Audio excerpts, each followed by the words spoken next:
रात्रि क्लास चल रहा था। 13 जनवरी 1969।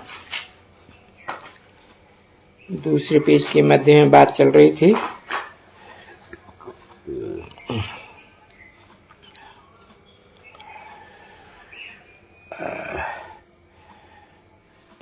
जितना जो याद करेंगे उतना उनकी गति सदगति होगी, नहीं तो सजाएं खाएंगे, पदभ्रष्ट हो जाएगा। इसलिए ये एम ऑब्जेक्ट रखी हुई है। बाकी जाएंगे जरूर, जो बाप को पहचानेंगे वो जाएंगे। बाकी पढ़ाई के ऊपर है, जितने जो पढ़ेंगे पढ़ाएंगे ऊंच पद पाएंगे, दैवी राजधानी में होंगे। तो ये समझ कर करके क्या कहना है, अलग को याद करो। अलफ कहा ही जाता है बाप को।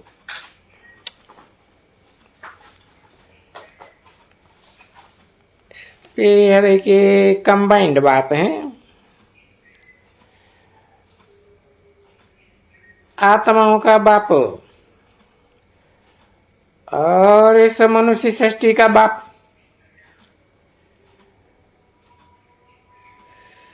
जो ज्ञान में आदि से लेकर अंत तक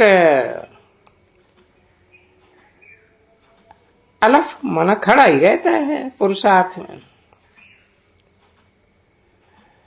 बाकी दूसरी आत्माएं सब क्रिएशन है।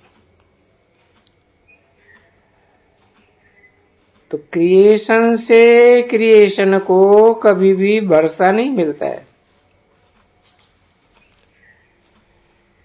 क्रिएशन को वर्षा मिलता है क्रिएटर से। बाप बीज है, अविनाशी है, तो बाप ही क्रिएटर है। जो बच्चे पैदा करते हैं परंतु हैं हद का। और ये बाप फिर हैं बेहद के।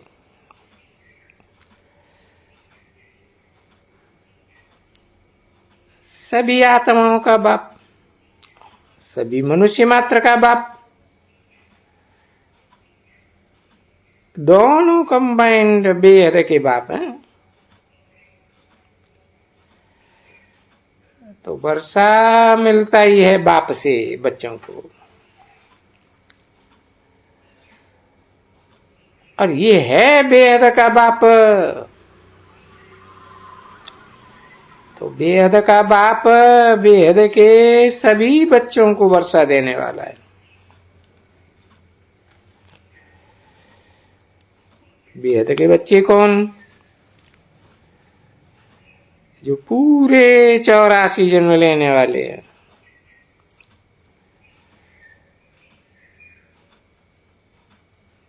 कोई कहेगा क्यों?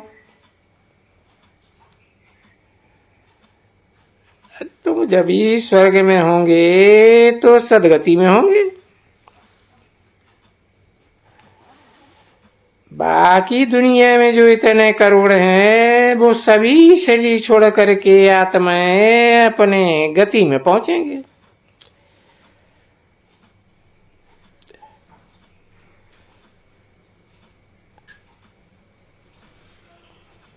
तो मुक्ति और जीवन मुक्ति,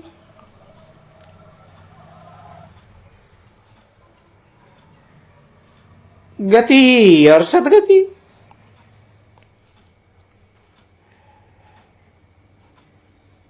ये अक्षर ही शांति धाम और सुख धाम के हैं।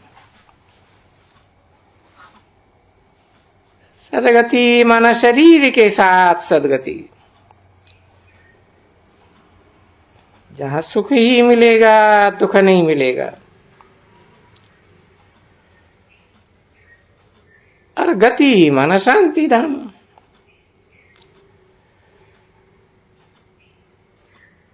देह के बंधन से शांति मिल जाएगी, आत्मा मुक्त हो जाएगी मुक्ति धाम में।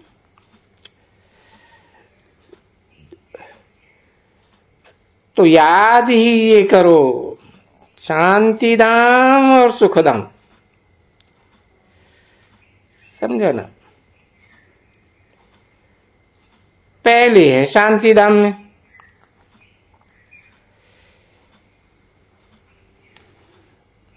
सबको पहले शांति धाम, पीछे कोई आते हैं सुख धाम में,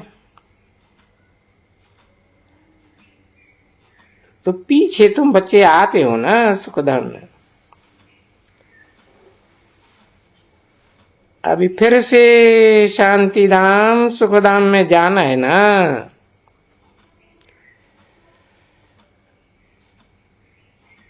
तो फिर क्या याद करो? जहां जाना है वहां याद करो, बाप को याद करो और शांति धाम में याद करो। अपने सुख धाम को याद करो,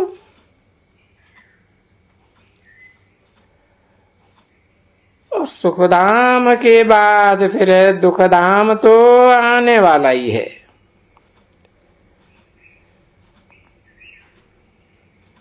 क्योंकि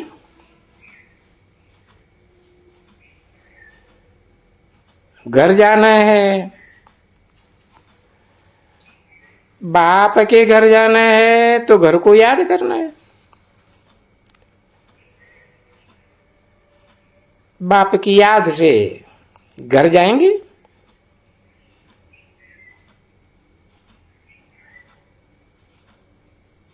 बाप की याद के सिवाय कभी भी कोई घर नहीं जा सकते।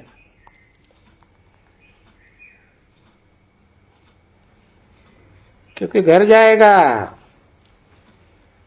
तो घर में पवित्र होकर के ही जाना है, वो तो पवित्र धाम है। तो जो आत्मा है अपवित्र तो नहीं जा सकती। दुख धाम में तो सब अपवित्र आत्मा ही होती है। दुख मिलता ही इसलिए है कि अपवित्र होती है। तो अपवित्र को शांति धाम नहीं जाना है, नहीं। तो एक है 22 इनकॉर्पोरियल वर्ल्ड, यानी आत्माओं की दुनिया।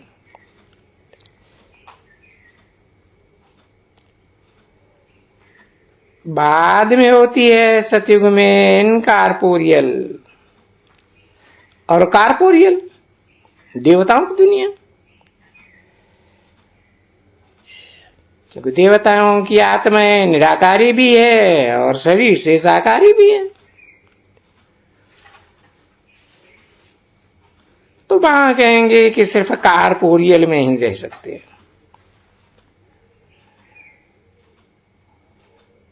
तो वो कॉर्पोरियल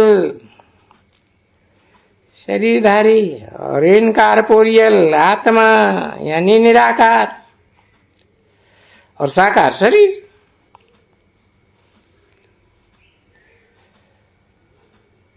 तो पीछे है ये सुखधाम, शांति धाम के बाद सुखधाम। और वो ही फिर निराकार साकार, ये पुनर्जन्म लेने से नीचे गिर करके अभी दुखधाम में आ गए। नॉलेज बहुत नहीं है, परंतु शिव बाबा को याद करने में हम आत्मा है। हे बाबा, आपसे तो हमको विश्व की बादशाही मिलती है। विश्व की यानी सारे सागर की, सारे आसमान की, सारी धरती सब तुम्हारी, कोई पार्टीशन नहीं। अभी तो यहाँ देखो कितनी पार्टीशन है। पार्टीशन समझते हो? जुदाई। अरे घर में भी कितनी जुदाइयां हो जाती है,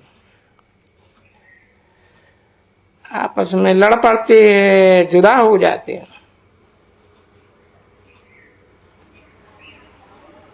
तो यहाँ कोई भी लड़ाई झगड़ा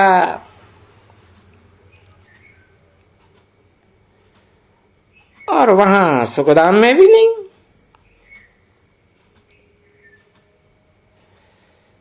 क्योंकि यहाँ दुखधाम में बनते हैं नास्तिक।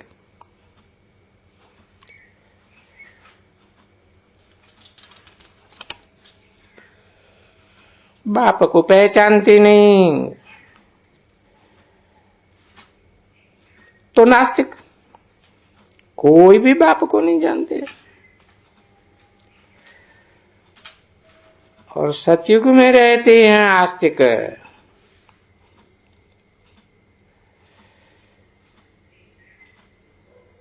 क्योंकि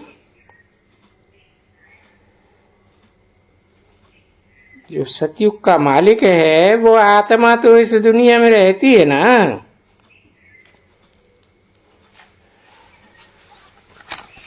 अभी आस्तिक संगम युग पर बने हैं।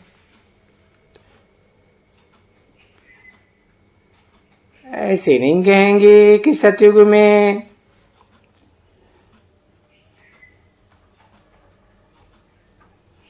नास्तिक नहीं है।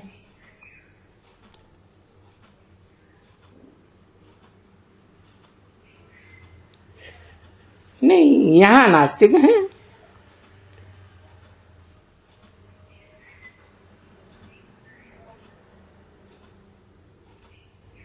तेरह जनवरी 1969 की रात्रि क्लास का तीसरा पेज।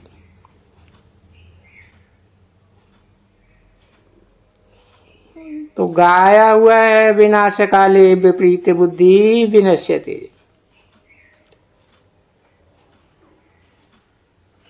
सुना है ये अक्षर भला?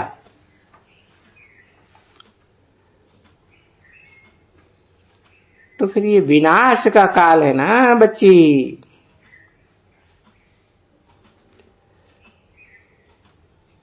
क्योंकि यहां सब नास्तिक हैं।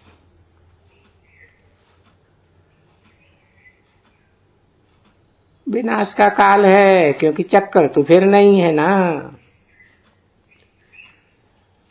चक्कर फिरेगा तो सतयुग तो जरूर आना ही चाहिए।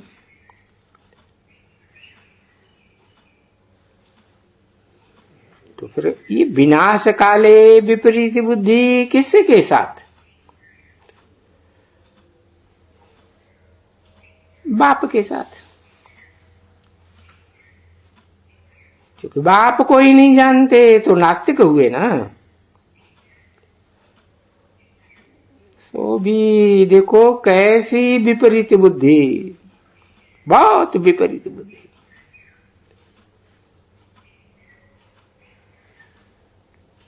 कह देते हैं ना, गधे में परमात्मा, कुत्ते में, उल्लू में, पाजी में, पत्थर में, ठिक्कर में परमात्मा है ना बरोबर। इसको कहा जाता है बिल्कुल विपरीत बुद्धि। और फिर जो विनाश काल में प्रीति बुद्धि बनते हैं, बाप को पहचान लेते हैं, पहचान करके प्रीति करते हैं, वो भी जयंती। और ये बात ठीक है। तो देखो ये सारी गीता आ गई ना।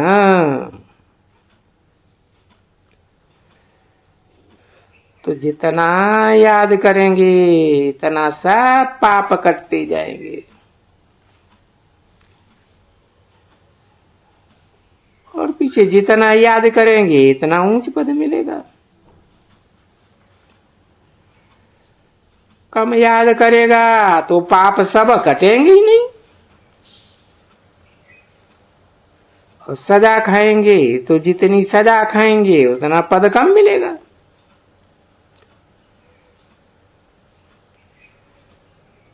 अब ये देखो, बाबा सुनाते तो हैं,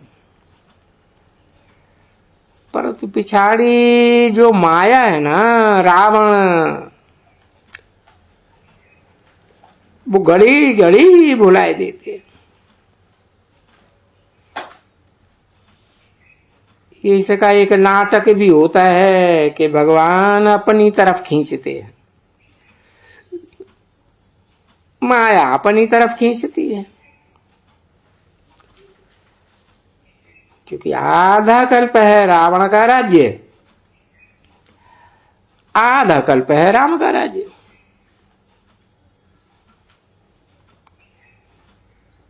तो अभी आधा कल्प राम राज्य लेने के लिए इस एक जन्म में पुरुषार्थ करना है बस।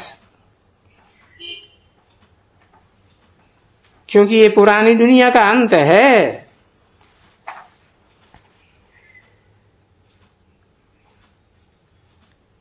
इस दुनिया को मृत्यु लोक कहते हैं, और जो नई दुनिया आने वाली है उनको अमर लोक कहते हैं।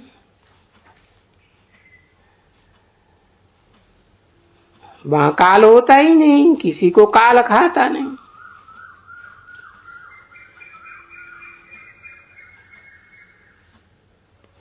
डर की कोई बात नहीं, स्वेच्छा से सभी छोड़ते हैं।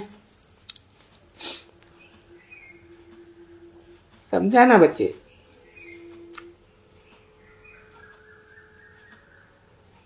क्योंकि यहाँ बाप को कालों का काल महाकाल, बाप को ऐसे कहते हैं ना, क्योंकि कहते हैं उनको कहा हो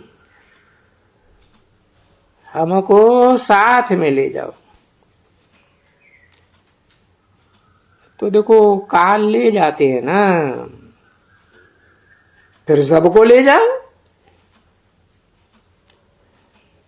बाकी थोड़ा बाकी बचेगा।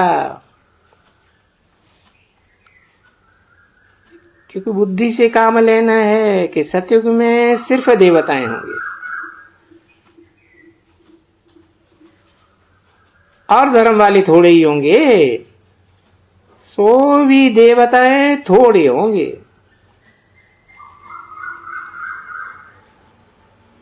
सारा झाड़ बहुत छोटा,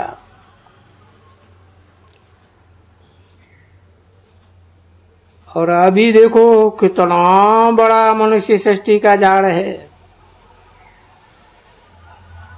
फिर छोटा बनेगा बनेगा ना। इसीलिए ये विनाश है। तो क्या करें विनाश में? सतयुग में ऊंच पद कैसे पावे? याद, और कोई मेहनत नहीं देते हैं बाप।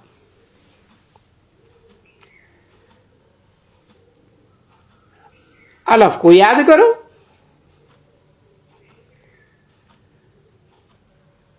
तो बादशाही तुम्हारी है।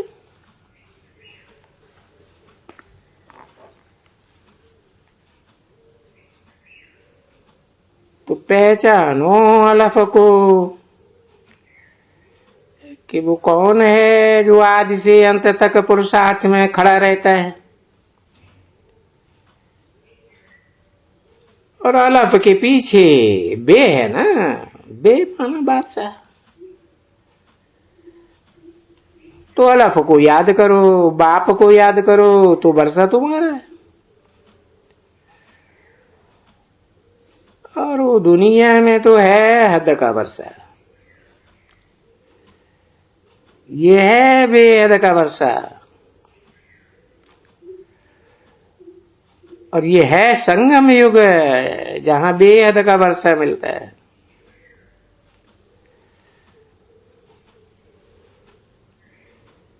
पुरानी दुनिया और नई दुनिया का वर्षा है। ये है पुरानी दुनिया, दुख की दुनिया जिसका अंत है, और सुख की दुनिया की आदि है। दोनों का संगम काल है।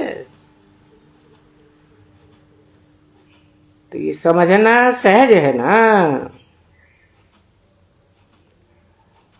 बिल्कुल सहज नहीं समझते हैं। और समझने में कोई तकलीफ तो है ही नहीं। ये वो जो शास्त्र पढ़ना, ये करना, ये भक्ति मार्ग है सब। गंगा में स्नान करना, कुंभ में स्नान करना तो सभी जाते हैं, साधु भी जाते हैं, पापात्मा तो जाते ही हैं।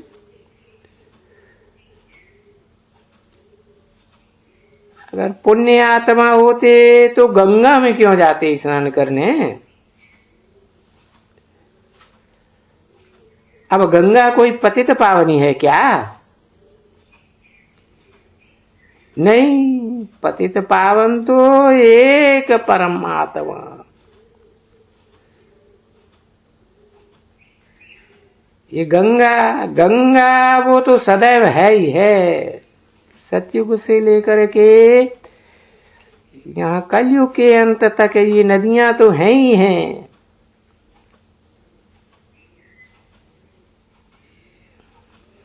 नदी का पानी पीते हो, करते हो, पीते हैं ना बच्चे। तो गंगा पतित पावनी हो सकती है। और बाबा का तो अनुभव है, गंगा पर तो बाबा बहुत दफा स्नान करने गया हुआ है। अच्छा,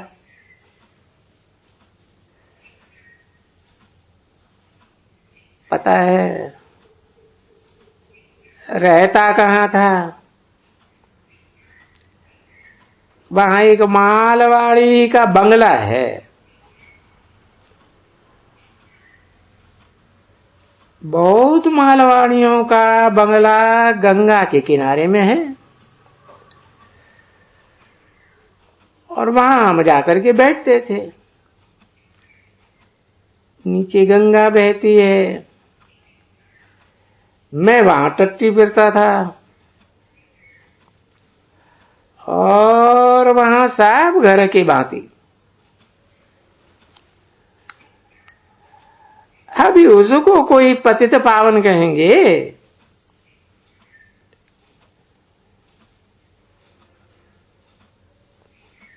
कचड़ा सारा हरिद्वार का जाकर के गंगा में पड़ता,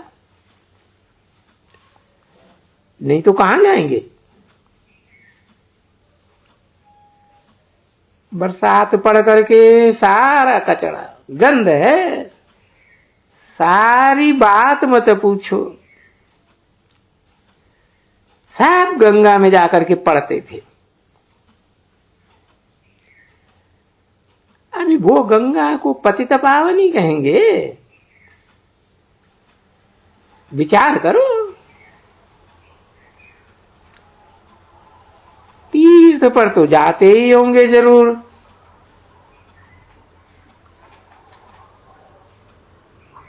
तो ये तीर्थ आदि ये सभी गपोड़े हैं।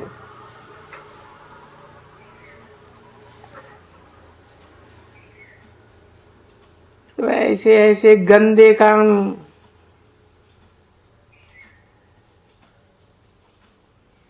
ऐसे गपोड़े सपोड़े सब लगा करके देखो, अब दुनिया की ये हालत हो गई है, भारत की खास। नहीं तो भारत को कौन सुधारे? तो अभी चेंज होती है। अभी ब्रह्मा द्वारा नई दुनिया की स्थापना, देखो अक्षर ठीक है और शंकर द्वारा विनाश, और फिर विष्णु द्वारा पालना। पालना वो देवताओं के द्वारा पालना, और जो असुर है वो सभी अभी विनाश हो जाएंगे। बाकी शंकर के लिए तो है नहीं कायदा कि शंकर कोई विनाश करते हैं। वो भक्ति मार्ग वालों ने अंधश्रद्धा पूर्वक है ये शंकर को ऐसे ही बना दिया है। नहीं तो शंकर तो देवता है ना। देवता तो सिर्फ सुखदाई को कहा जाता है।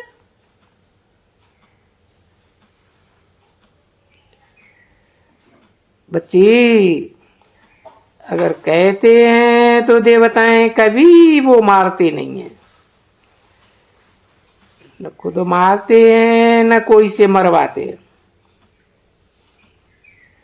न कोई को मारते हैं न कोई के लिए एबेट करते हैं किसको मारो। फिर ब्रह्मा भी यहां का है और ये लक्ष्मी नारायण भी यहां के हैं, जिनके कंबाइंड रूप को विष्णु कहते हैं। वो कोई सूक्ष्म वतन में तो नहीं है ना। नहीं,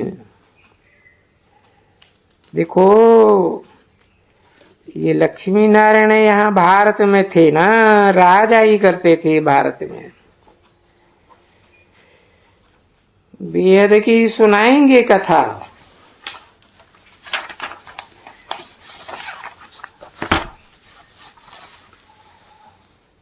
हरो विष्णु की कथा और ब्रह्मा। 13 जनवरी 1969 की रात की क्लास का 4था पेज गाया जाता है ना, ब्रह्मा विष्णु और शंकर। इनकी ऑक्यूपेशन क्या है? इनको देवता कहा जा सकता है। विष्णु को देवता कह देते हैं। तो जो ब्रह्मा है, देखो ऊपर में ब्रह्मा बैठा है ना, बाबा।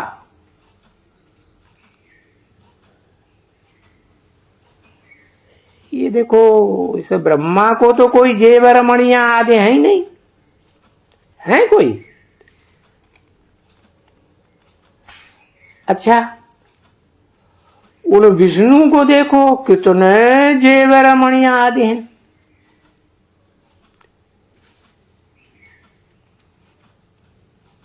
परंतु ये सूक्ष्म वतन के देवता हैं। जेवर और मणि सूक्ष्म वतन में कैसे आएंगे? वो तो यहां राज्य करते थे। देखो यहां है ना इनको जेवर। सूक्ष्म वतन में जेवर होते ही नहीं है, कुछ नहीं होते। सूक्ष्म वतन में न ब्रह्मा है, न विष्णु है, न शंकर है। ये तो यहां है ना। तो यहां इनकी मूर्तियां मिलती हैं। फिर वो वहां सूक्ष्म वतन में कहां से आया? जबकि ब्रह्मा प्रजापिता यहां है, प्रजा भी देखो यहां है। और सूक्ष्म वतन में प्रजा कहां से आई? सूक्ष्म वतन में कुछ भी नहीं है, फकत साक्षात्कार होता है। क्योंकि वो सूक्ष्म वतन है जरूर, परंतु साक्षात्कार मात्र, कुछ भी है नहीं। क्योंकि मूल स्थूल सूक्ष्म, ये स्थूल है और ये सूक्ष्म भी है, मूल भी है। माने इसमें टाकी भी है, इस दुनिया में मूवी भी है और साइलेंस भी है। ठीक है ना? पहले पहले तुम साइलेंस, और जब सूक्ष्म वतन में होते हैं वहां मूवी है। ऐसे बात करते हैं तो वो मूवी आया था ना बाइस्कोप, तो यहाँ मूवी अभी जो बाइस्कोप है उसमें टैग करते हैं, गायन करते हैं। और फिर यहाँ स्थूल मनुष्य बात करते हैं। तो ये सभी इतनी बातें समझने की हैं, क्योंकि ये समझने के लिए पाठशाला है, गीता पाठशाला। यानी 5000 वर्ष के बाद आए मिले हैं इस गीता पाठशाला में, है ना? गाते हैं आत्मा परमात्मा अलग रहे बहुकाल। तो बहुकाल माना 5000 वर्ष, सबसे जास्ती। तो सबसे जास्ती तुम याद किया, क्योंकि पहले ही तुम आए हो यहां और जुदा ही तुम हुए हो पहले। इसलिए कहते हैं 5000 वर्ष के बाद सिकील दे बच्चों। फिर कहते कौन है? फिर बच्चों का बेहद का बाप कहते हैं कि बाप कहते हैं बच्चों देह के संकल्प सभी छोड़ दो और इन देह के बंधनों से सभी से मुक्त होकर बाप को याद करो।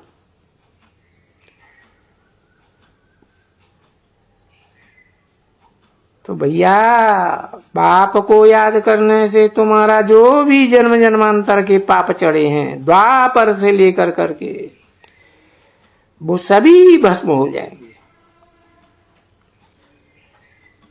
इसका नाम ही है योगाग्नि।